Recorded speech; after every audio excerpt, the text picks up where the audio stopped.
মইতো এতিয়া বয়সস্থ মানুহ, গতিকে মোৰ ইমান আৰু এই ইলেকশ্যন ভেলেকশ্যনত ইণ্টাৰেষ্টটো ইমান নাই। তথাপিও কৰি অহা কামবিলাকৰ কিমান বিশ্লেষণবিলাক মনত পৰে আৰু। এতিয়া এটা কথা হৈছে, আমাৰ ইয়াত ওদালগুৰি সমষ্টিটো এইটো এটা ৰিজাৰ্ভ চিট হিচাপে আমি ভাবিছোঁ যে এইটো ৰিজাৰ্ভ চিট মানে এপচুৰ চিট। তেওঁলোকে ইয়াতে এটা নিজৰ মানুহ সদায় পঠাই থাকিব পাৰিম বুলি গঢ়িছে বুলি আমি ভাবোঁ আৰু। ঠিক তেনেকৈ আমাৰ ৰিহন দৈমাৰীক আমি এপচুৰ পৰা ছাপোৰ্ট লৈ পেলাই টিকেট লৈ তেওঁকতো ইলেকশ্যন খেলুৱালোঁ। ইয়াত এতিয়া তেওঁ কয় নকয় মই নাজানো। 10 বছৰ মই অন্য বেলেগ কাম কৰা নাই বুলি ক'লেও হ'ব। গতিকে তেনেকৈ মই তেওঁৰ কাৰণে খাটি খুটি কাম কৰিলোঁ। পিছত তেওঁ সম্ভৱ কিজানি কি ধৰণে মোক ভালকৈ চিনি নাপালে নে কিবা, এইটো আৰু পাৰ্চনেল কথা। তথাপিও এতিয়া আমি তেওঁ আকৌ এই এটা ডেপুটি চিফত পাই পেলাই আকৌ MLAত অহা কথাটো আৰু সিও এপচুৰ এগেইনষ্টত অহা কথাটো, এইটো আমি অন্তৰেদি ছাপোৰ্ট কৰিব পৰা নাই আৰু। তেওঁ হয়তো বেয়া পাব পাৰে আৰু তেওঁ চিন্তা কৰিবলগীয়া কথা। কালিও মই এইবিলাক কথাই ভাইটিৰ লগত আলোচনা কৰিছিলোঁ। এইটো বড়ো সমাজে চিন্তা কৰিবলগীয়া কথা যে এওঁ কি কৰি আছে, কি কৰিব লাগিছিল, হয়নে নহয়? গতিকে মিনিষ্টাৰ হৈ গ'ল, মিনিষ্টাৰ হৈ পেলাই কিমানখিনি কাম কৰিলে, এইবিলাক কথা মনত আহে। আৰু মোৰ ভাৱেদি ক'লে মইতো ধৰক যি সময়ত তেওঁৰ ইলেকশ্যন খেলুৱাইছোঁ না, এইটো কঠোৰ সময় আছিল।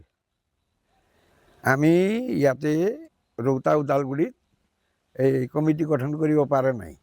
সংগঠনৰ মানে হেৰিত আৰু সংগঠনৰ কিবা সংগঠন থাকে না, মই নাম নল'ম। এইটো কোনোবা আমাৰ ছাপোৰ্টাৰো থাকিব পাৰে, কিবাও থাকিব পাৰে, হয়নে নহয়? কিন্তু সংগঠনৰ যোগেদি আমি ইয়াতে কমিটি গঠন কৰিব পৰা নাই। হৰচিঙা হায়াৰ ছেকেণ্ডেৰীত আমি যাই পেলাই কমিটি গঠন কৰিব লগা হ'ল। মোক চেয়াৰমেন পাতিবলৈ খুজিলে। মই ভাবিলোঁ মই এটা নেপালী কমিটিৰ মানুহ, মোকতো ধমকি দিলেতো মই বহি যাব লাগিব ন। সেইকাৰণে আপোনালোকে চেয়াৰমেন হওক, মই ভাইচ চেয়াৰমেন লাগে থাকিম, এনেকৈ কৈ কিবা বহুত কষ্টত কমিটি গঠন কৰি তাৰ পৰা পলাই এজনকৈ আমি নিজৰ ঘৰত অহা সেইটো অৱস্থাৰ। সেইবিলাক সম্পূৰ্ণ কথা চাই পেলাই এতিয়া আপচুৰ লগত তেওঁ চেলেঞ্জ কৰাটো মই ভাল পোৱা নাই আৰু এইটো হ'ব নালাগিছিল। তেওঁ যদি ভালকৈ চিন্তা কৰে কথাটো, তেতিয়া তেওঁ এতিয়াও এইটো সমিলত মিলাব পাৰাত আছে, সম্ভৱ থাকিব পাৰে। গতিকে তেনেকৈ কৰিলে ভাল পাওঁ আৰু মই হ'লে। কিয় এতিয়া ধৰক বয়সস্থ হিচাপে আমিতো তেওঁলোকক সহযোগো কৰিব নোৱাৰোঁ। আৰু মোৰ কথাটো তেনেকুৱা আৰু। ইলেকশ্যন খেলাৰ সময়ত আপোনাৰ ভূমিকা কি আছিলে? সেই সময়ত আপুনি কি দায়িত্বত আছিলে? মইতো কৈছোঁ না, মইতো ভাইচ প্ৰেছিডেণ্ট আছিলোঁ না এই ইলেকশ্যন কমিটিৰ, ভাইচ প্ৰেছিডেণ্ট। আৰু এই ৰবীন্দ্ৰ বসুমতাৰী ৰৌতা চাৰিআলি, তেওঁ প্ৰেছিডেণ্ট আছিল। তেওঁ ভালকৈ জানে আৰু আমি কিমানখিনি পৰিশ্ৰম কৰোঁ। ইমান পৰিশ্ৰম এইটো আৰু কি ক'ম। জিকি যোৱাৰ পিছত আপোনালোকক কেতিয়াবা চালে ন তেওঁ? এইফালে চাওক, এই ঘৰটো চাই লওক হা। গতিকে সেইটো মই আগতে কৈছোঁ না, মোকতো চিনি পোৱা নাই বুলি কওঁ আৰু এতিয়াওলৈকে পোৱা নাই আৰু নাপালেই।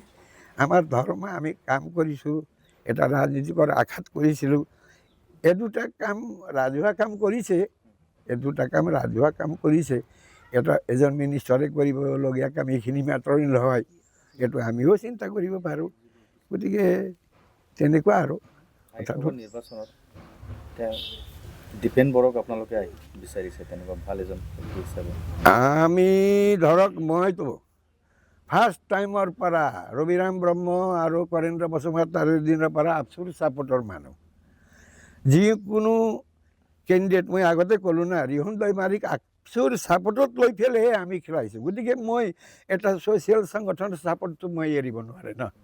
এইটো পলিটিকেল সংগঠন আৰু এইটো হ'ল ছ'চিয়েল সংগঠন, এইটো জাতিৰ সংগঠন। এটা সেই জাতিৰ সংগঠন তেওঁক পৰিত্যাগ কৰিব নালাগিছিল। মই এইটোৱে কথা কৈ আছে, এতিয়া আপোনালোকে বুজিলে কথাটো। সেইটো কৰিব নালাগিছিল আৰু এইখিনিয়ে মোৰ কথা। আৰু কি ক'ম, যথেষ্ট সংখ্যক মানে গোৰ্খা সম্প্ৰদায়ৰ এতিয়া ভোট ইয়াত আছে, তেওঁলোকৰ কাৰণে কি আহ্বান কৰিব আপুনি?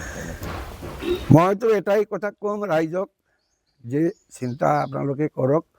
মোৰ চিন্তাৰ ফালেদি আজিৰ যুগত কোনো এটা সংবিধানত তেনেকুৱা নাই জানিকে এটা পদত দুটা মানুহক ৰাখিব পাৰা।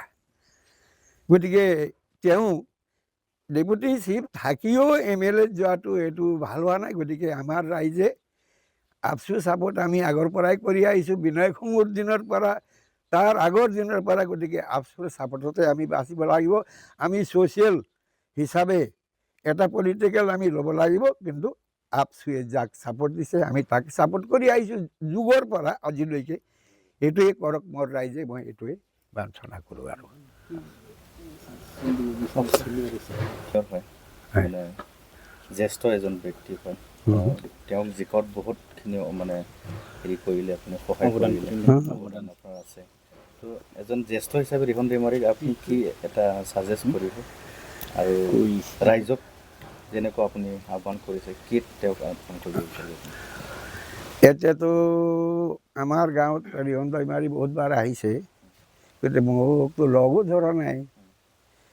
গতিকে মোৰ ফালৰ পৰা তেওঁক ছাজেশ্যন দিয়াটো তেওঁ ল'ব নল'ব এইটো তেওঁৰ কথা। কিন্তু মই হ'লে এটা পদত থকাটোহে বিচাৰোঁ। এটা পদত থাকি তেওঁ ৰাইজৰ কাম কৰক। বয়সো হৈছে, যথেষ্ট কাম কৰিছে, মিনিষ্টাৰলৈকে হ'ব পাৰিছে।